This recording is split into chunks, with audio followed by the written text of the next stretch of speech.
All right, what's going on, y'all? Today is core, but we're gonna get into some postural exercises. So why I like to do that is in order to really have an understanding of what the core is, we have to know what is the driving force of the core, and that is a spine. So today we have 12 different drills.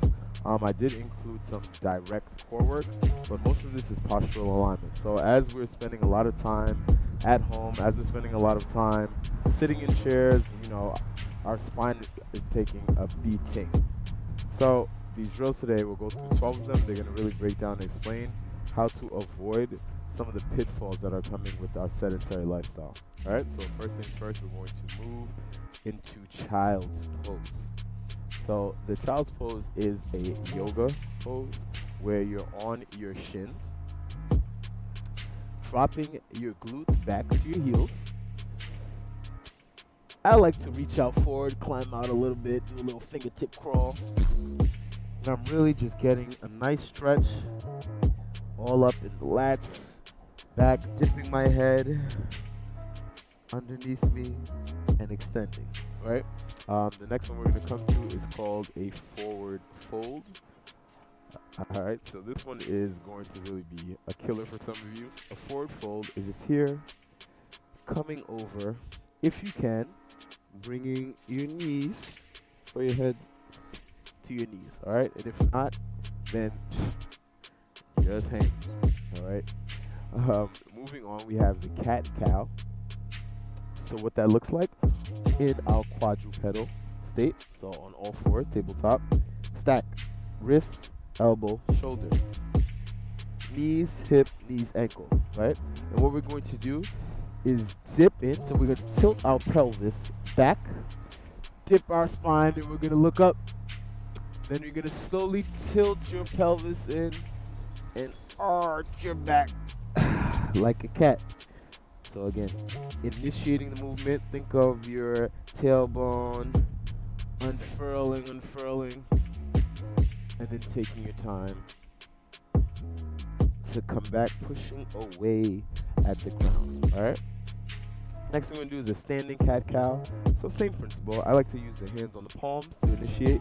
So here, rounding the spine, not rounding the back, rounding the spine. Think candy cane, coming up, and then opening. So again, rounding the spine, coming in, and then opening up. All right, so we have a chest opener now. All we're going to do, hands behind us, lift them back. Stand tall, hands behind us, and back. All right, if you want, there's another way. We can just do this, open up, and draw circles. All right, next one is a high plank or a shoulder plank. Again, stacking. And we want to just hold this for about 30 seconds. All right, getting a feel for what's called a neutral spine. So you want to make sure that everything is in line. Hips, shoulder, hips, and ankles. All right. Moving on to a side plank. We're going to do the elbow version, not the one on the arm. So just here, making sure we're aligned. Again, hips, ankle, shoulders, and lift it up.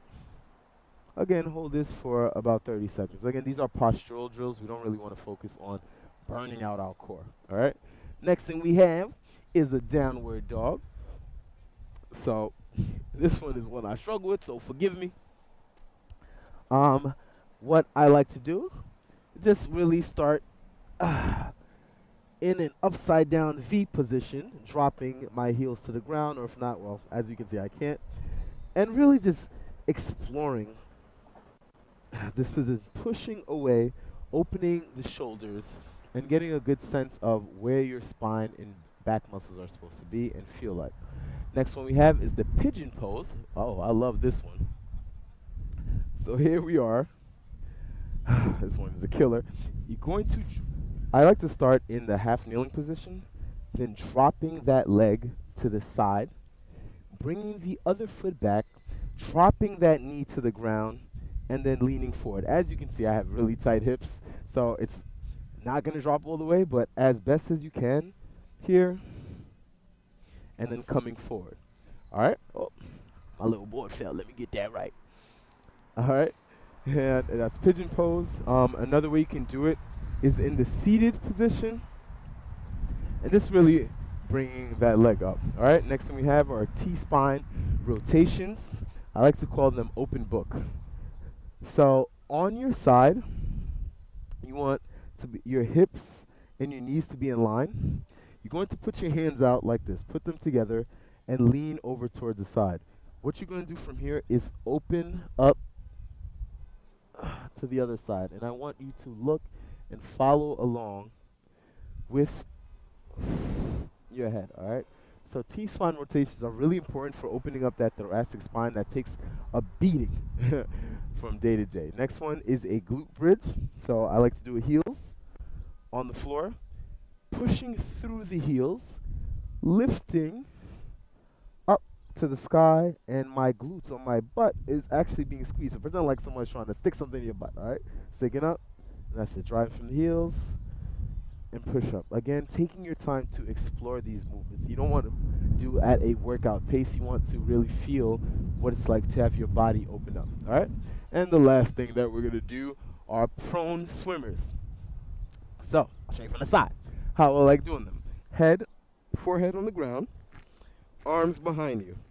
You're going to initiate the movement by depressing your shoulders or pushing your shoulders towards the ground, then retracting them, starting to slowly pushing your palms toward the ceiling. This is really important. You want to push toward the ceiling or push toward the sky. As you come to the T position, rotate, rotate, rotate. Again, pushing towards the sky, hands off the ground. Come in front of you. Take your time, rotate, and then back to that original position. All right? And for each of these, you can do them as many repetitions as you want or until you feel comfortable. Generally, I like to hold a position anywhere from 30 seconds to a minute if it's just a static position, or if it's something where I'm initiating a movement and it's more dynamic, we'll keep it within the 10 to 20 range, all right? So again, these are postural drills, which will really help shape the core. So if we remember, our core or our trunk extends not just the front, right, but also the back is abdominal. So there's a difference when you do ab work and core work, all right? So that concludes today's core, and watch it get.